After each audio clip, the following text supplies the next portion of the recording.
Hello, my friend Nicole here. How are you today? I am well. I'm sitting in my car studio and at the park, at my favorite park by the lake. And I just wanted to take a moment to record this episode and to have another conversation with you. As you know, life has been very much so up and down. It's been in a lot of transition, and I'm sure that you've experienced um, transition in your life as well. But the thing is that has been really holding me and grounding me and keeping me centered, besides my relationship with God, of course, is really understanding who I am in this transition and just kind of what I bring to the table. So just understanding who I am, what I need, what I'm thinking, what I'm feeling, and being very aware and cognizant of my choices and my behaviors in this season. And I talk about that often, excuse me, because I feel like that's such a gift to fully understand yourself. And it's so often that we live our life and let's say we graduate from high school and then we get a career and then we just live our life for others, and maybe we get married or maybe we have children, maybe we have family, and we find ourselves giving, giving, giving. And at some point, we find ourselves in a season where we're like, okay, who am I exactly? And what exactly do I want?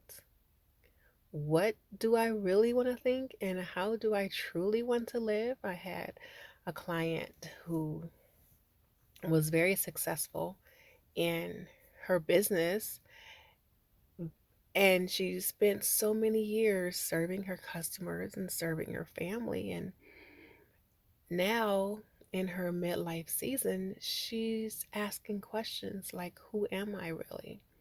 What do I want? What do I need? What are my desires?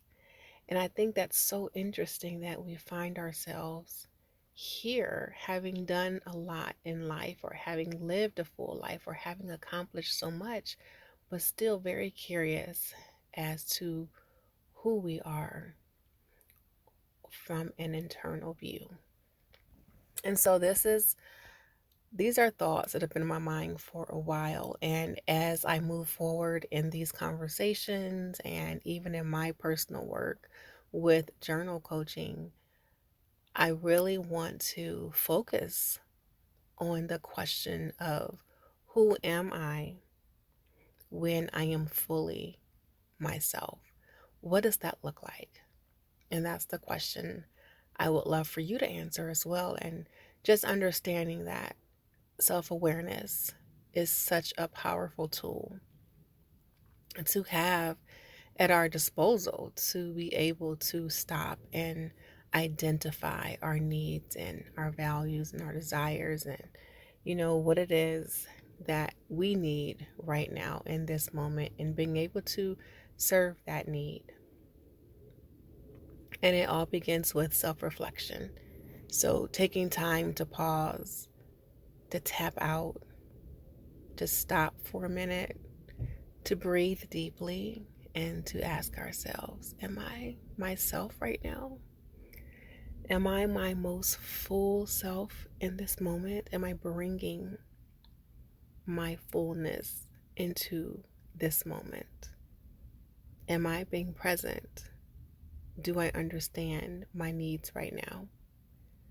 I think those are good questions that we can ask ourselves. And so, am I writing because of the transition I've been experiencing? I really haven't written about my experiences or processed through writing. But what I've done instead, and I really love this, is write in a more, is that a word, essaic form?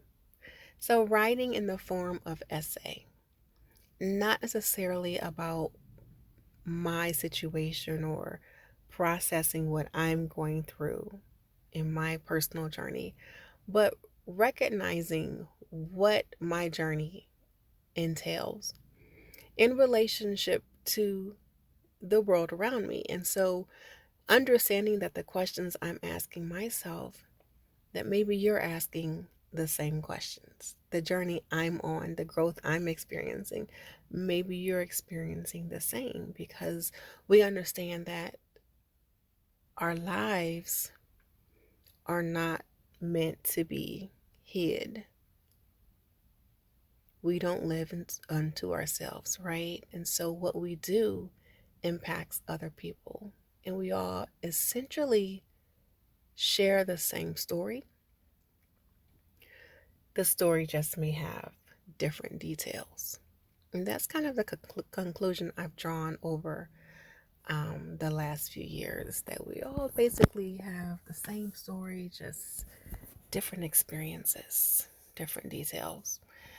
And so, as I'm writing these essays, I'm sure that many of these essays are going to become books, because I feel that some of these words will become books. And so, I would just like to, as we move forward, share these essays. I share them in my blog on Substack, and you can find the my website to the Substack blog in the episode description. And I also would like to share them here in this conversation as well. So, just in case you may want to hear the essay, a verbal essay, audio essay, instead of reading a written essay.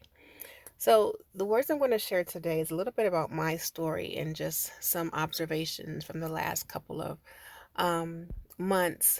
And the following thoughts I want to share today are an excerpt from one of my books in progress. It's called Writing Home, and it's a slow book. There is no rush to write it, but it's still growing from within, and I'm sure, I'm persuaded that it will be published one day when it is time.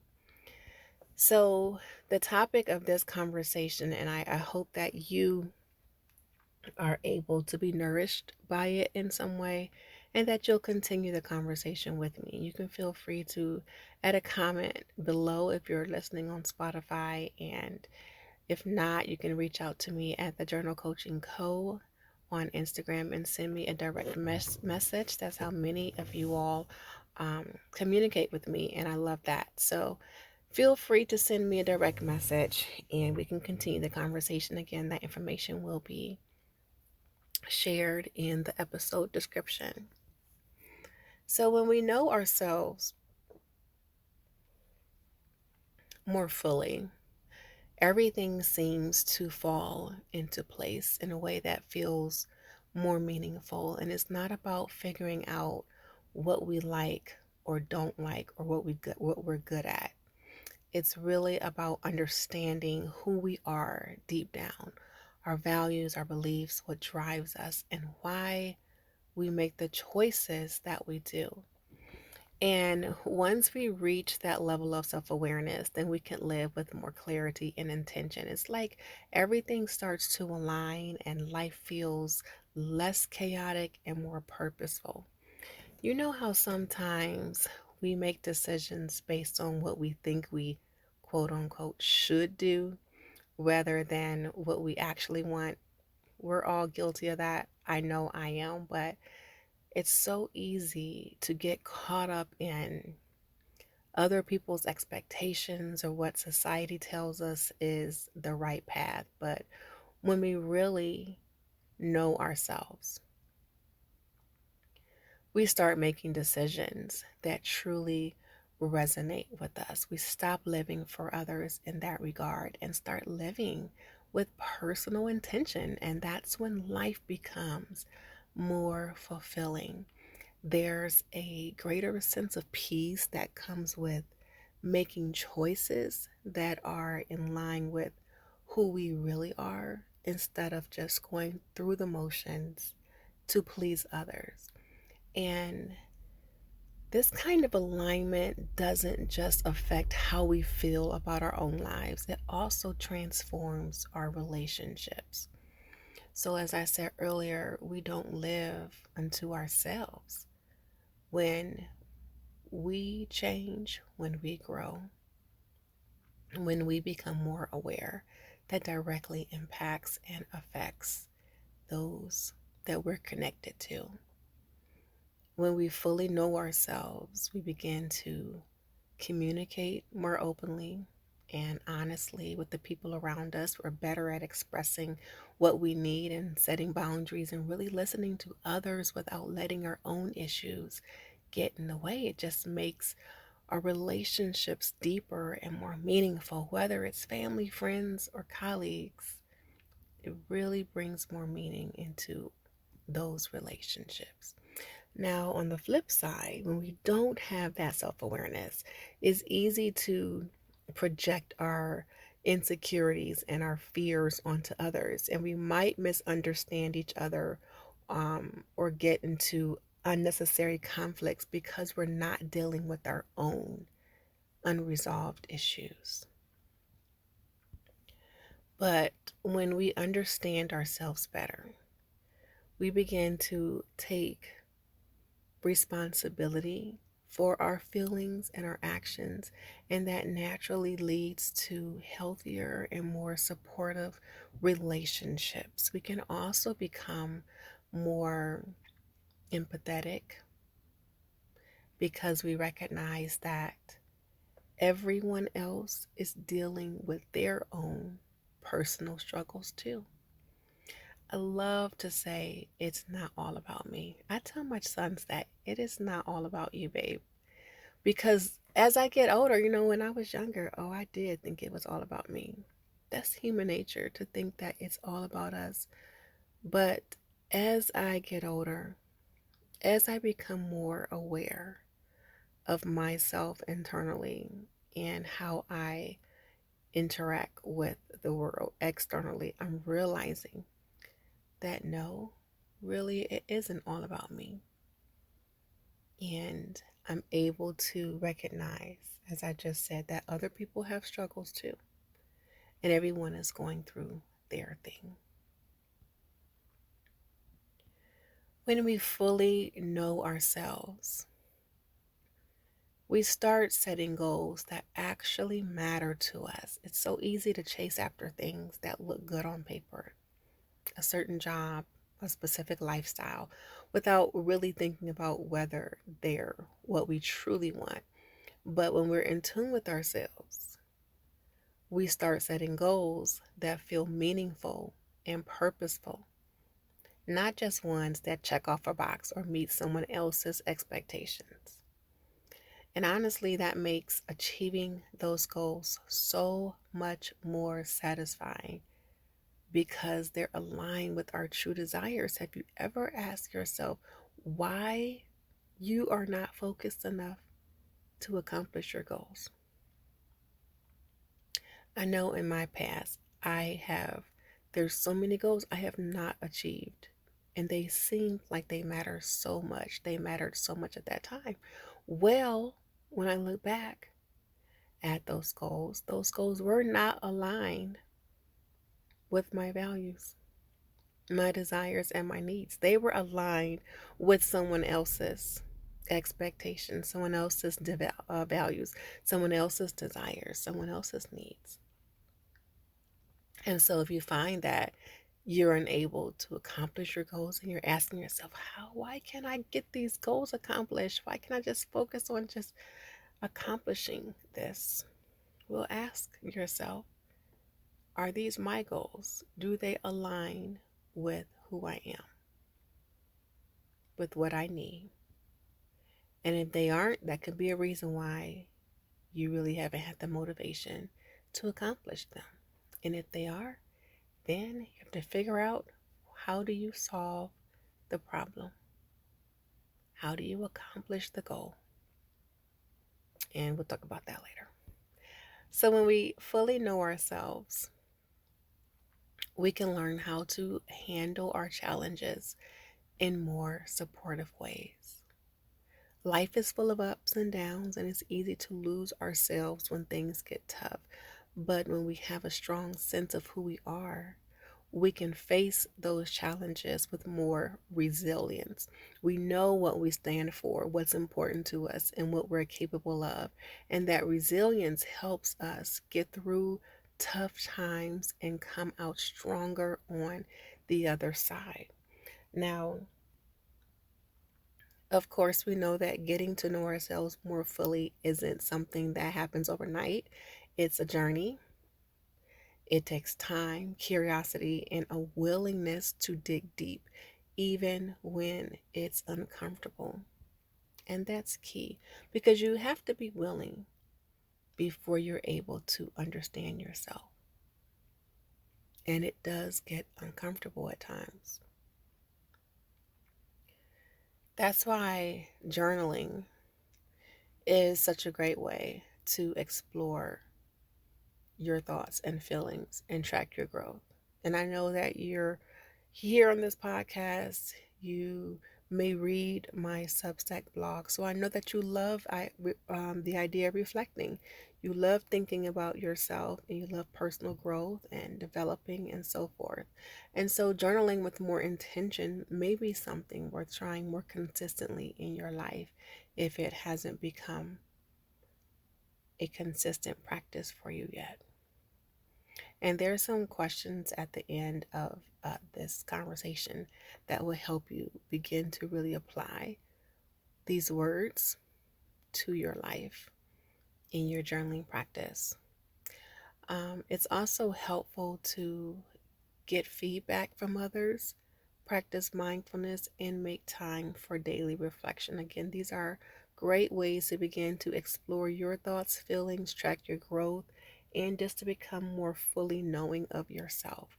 The more we know ourselves, the more we can live with intention, authenticity, and purpose. It's not just about personal fulfillment, but it's more about creating a life that feels right in every sense of the word. And I love the word creating because I believe that we were created by a creator and that we also have access to creativity and that we are creators. And so I love the idea that we're able to create a life that feels right. We're able to not have to show up in reactive ways to our external environment. I love that we have choice. I love that we have agency. I love that we get to choose how we want to show up in our lives. Personally, here's a little bit of my story.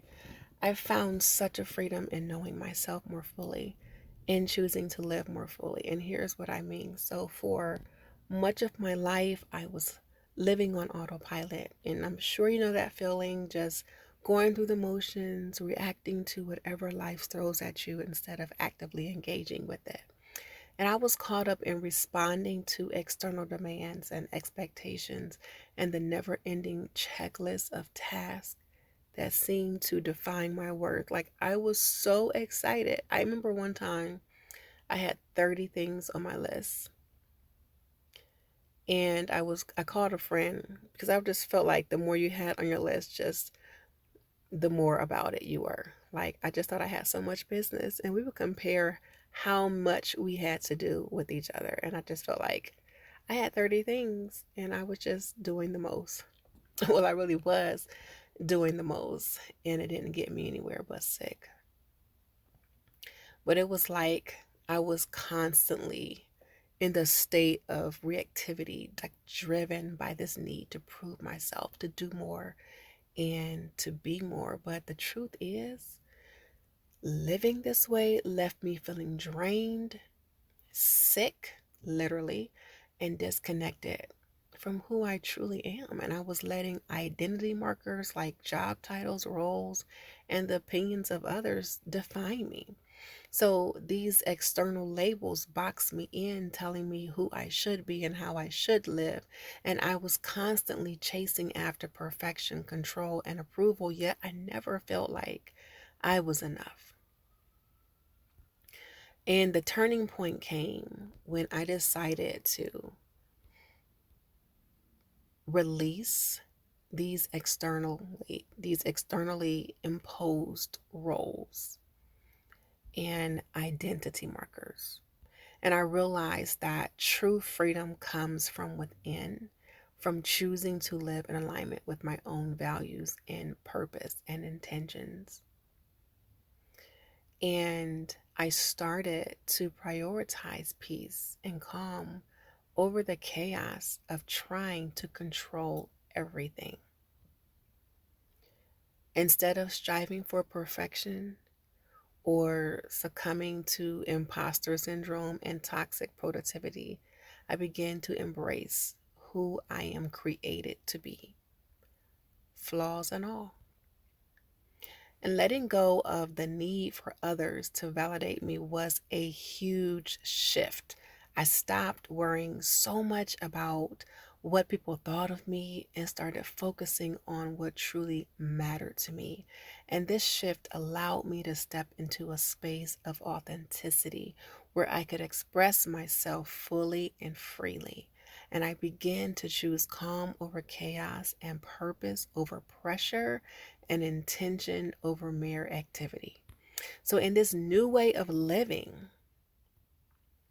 I found the sense of peace that I had never experienced before. I was no longer frustrated by the constant pressure to do all the things all the time. And instead, I started living in alignment with what makes my life meaningful. I remember reading at this time in my life. This is probably about maybe 5 to 7 years when I made this shift from living in hustle culture and toxic productivity and perfectionism and all of that stuff. And I remember reading this passage in the Bible, and it spoke about God not being the author of confusion. And that just hit me so hard because I am personally love God and I am a God follower, a Jesus follower. And I'm like, okay, why is my life so full of chaos and confusion? If God, who's supposed to be living in me, is a God of order, is not a God of confusion. So if he's not the author of confusion, then what or who is authoring this confusion in my life? And I recognized then that my life was so out of alignment with who I was supposed to be. I wasn't created for this confusion and chaos and frustration and overwhelm. That is not the life I am meant to live. And so I really began to embody that, I am meant to live a life of calm. I am meant to live a life of peace. And that was a huge factor in me deciding to work through the chaos and confusion in my life. And as I began to process my life at this time in my journal, I recognized the pressure I was living under. And that wasn't the pressure I was called to live under. And so I began to release these pressures in my life. And instead of living again to try to do all the things all the time, all alone, instead I started living in alignment with, again, what makes my life meaningful. And this meant saying no to things that didn't serve me and setting boundaries and making decisions that were rooted in my values rather than in external expectations. So the freedom I found in knowing myself more fully it's not just about feeling good, but it's about being fully alive and engaged with life. And I have an essay that I wrote about being engaged in life, being disengaged in your life. So I'll be sharing that in some future episodes. But I recognize it's all about being fully alive. We only have one life, right? I want to live that life to the fullest. And that means I need to be actively engaged with every moment of my life. And that means my thoughts need to be engaged, my emotions need to be intentionally engaged, and my choices, actions, and behaviors need to be likewise. If not, I'm just living a reactive life on autopilot, and my life essentially, it means nothing if I'm living for things that don't matter to me, things that are not meaningful, things that don't hold any value. And that's going to produce regrets in the future. And I refuse to live with regrets. So, letting go, when I let go of the restraints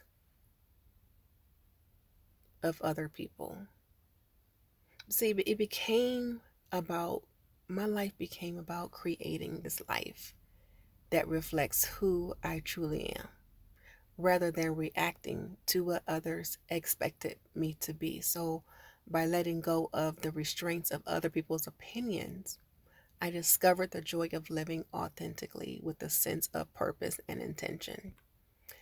And I want you to experience this freedom too. I want my children to experience this freedom. And that was another catalyst to me making this shift mentally, was that I'm raising sons, and I want my sons to live free of these attachments to other people's expectations or societal expectations. I want them to live fully. I want them to live authentically. I want them to live with intention. I want them to live free. So imagine what it would feel like to let go of the pressure to be perfect. Imagine what it would feel like to stop trying to control everything and to release the need for external validation. Imagine living in a way that is fully aligned with your values, where you choose calm over chaos and purpose over pressure and authenticity over approval. This is the freedom that comes with knowing yourself more fully. It's about living with peace and calm and intention rather than being driven by the demands and expectations of the world around you. It's about stepping into the fullness of who you are created to be and choosing to live a life that is truly meaningful to you. So, my friend, I want to encourage you to take that step toward self discovery. Start by reflecting on what truly matters to you and begin letting go of the things that no longer serve you. I want to encourage you to make that time to create the space necessary to ask yourself more questions, get curious, explore who you are in various parts of your life. Embrace it fully and see how it changes everything. I think you'll find that your life will start to align in ways that feel so much more present, purposeful, intentional, and even rewarding. So when you take the time to pause and slow down and reflect, you give yourself the gift of deeper understanding and clarity. And this clarity will help you notice and understand what's driving your thoughts, emotions, behaviors, and choices. And that's a gift. That's a skill that remains priceless and rare in today's society. So, as you begin or continue this journey, here are two power packed questions I want to offer that will help guide your exploration. You ready for these?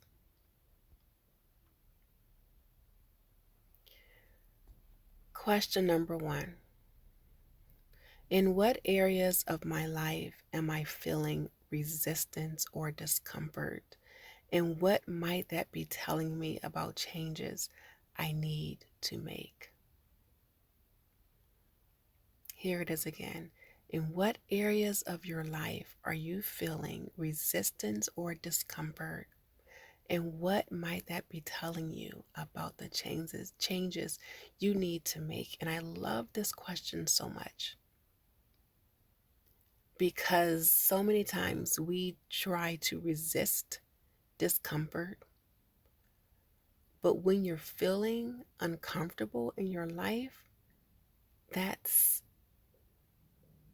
an identity marker to let you know where something needs to change, where you're feeling frustrated, where you're feeling overwhelmed, where you're feeling negative, quote unquote, negative emotions,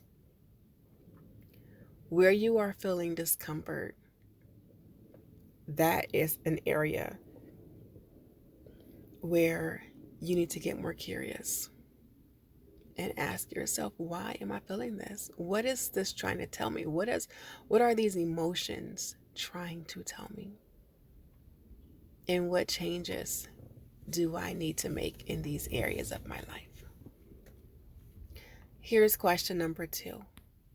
What recurring thoughts or beliefs do I notice, and how are they influencing my actions and decisions?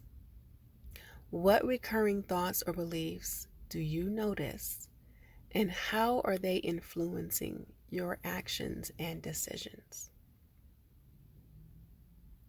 Again, the point of these conversations is to make you more aware, more curious about yourself, more curious about your thoughts, more curious about your feelings, more curious about your choices.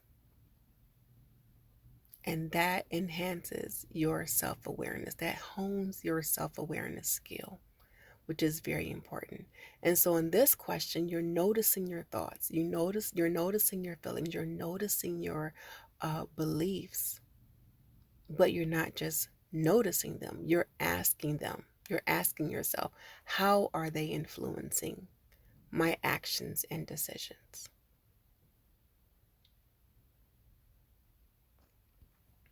So these questions are just a starting point, but they can help you begin to peel back the layers and discover what's really going on beneath the surface.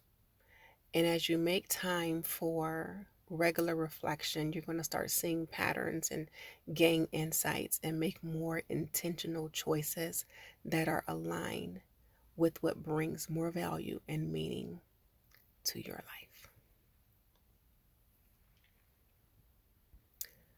So, if you enjoyed today's episode and you want to continue this conversation, you're invited to leave a comment below if you're listening on Spotify, or send me a message on Instagram at The Journal Coaching Co. Again, this information is available in the episode description. And I just want to say thank you so much for taking time to listen. I hope this supported you in some way, and I hope you feel nourished.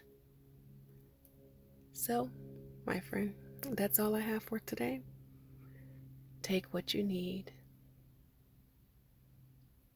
and take good care.